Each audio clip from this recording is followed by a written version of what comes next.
Hi guys, I'm Rob van der Loo. I am the bass player of the Dutch symphonic metal band Epica.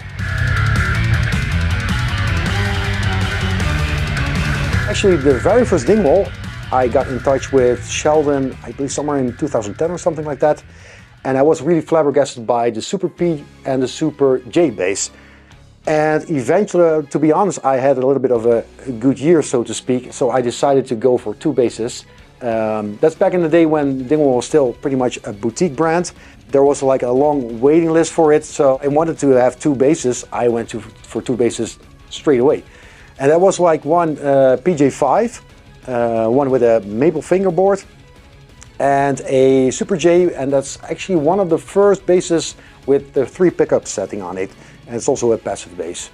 Funny enough, I did some modifications on my Super J bass with the 3 pickups, because compared to the Super PJ, I was like, okay, it sounds great, but then again, there was something about my Super PJ that I kind of liked a little bit more, because it had the option to switch the pickups in series.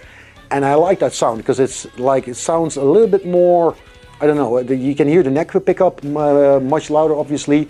It has, especially in combination with an overdrive, like with the Darkglass for instance, it sounds much more like growly, and that was exactly the tone that I was looking for, and that was what I was kind of missing with the Super J.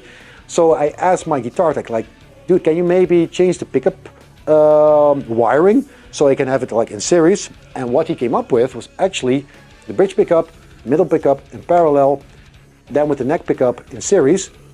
He said, well, this is not what you asked for, but perhaps you want to try it. It was during, like in the middle of a tour, during a sound check, he just changed the wiring. He said, okay, let me check it out. And I want to hear it over the PA, and I want to hear it on my in-ear. And that sound, when I heard that, I was like, stop it, this is the sound that I'm looking for. And funny enough, this is already like, we're talking about at least 10 years ago. That's a setting that I kept for ever since. Like the pickup selector, you can't even switch it anymore. It's still on that setting. And when I told Sheldon about that, like, hey man, this is a setting that you should definitely check out on your basses with 3 pickups. He also felt kind of intrigued, said, okay, I'm going to check it out. And eventually he also got convinced. And that's when we started to work on the idea for what eventually became the D-Roc.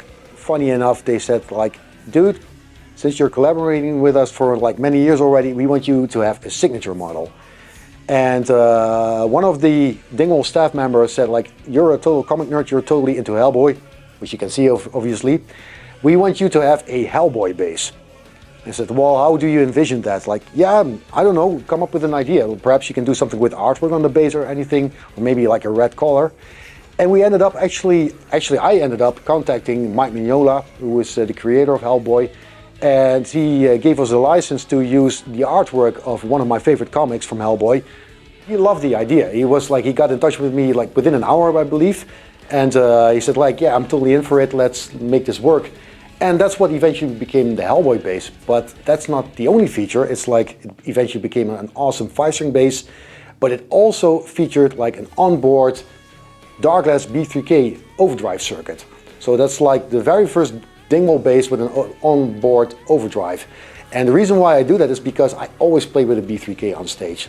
Each and every time I play with that setting, with that pedal, that's like my signature sound, so why not implement that on the bass right away. So eventually the Hellboy series got discontinued because it's obviously a limited edition bass.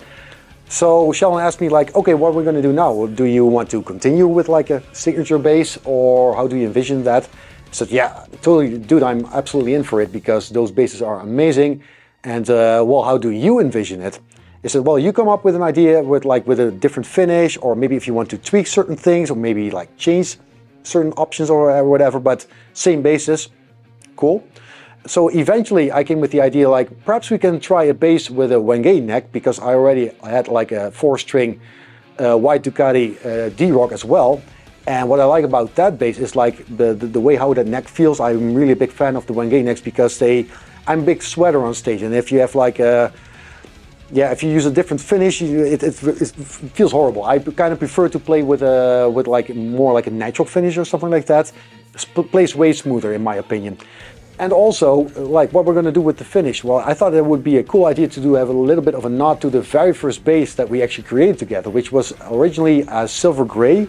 I believe they call it like that finish. Like do something with that.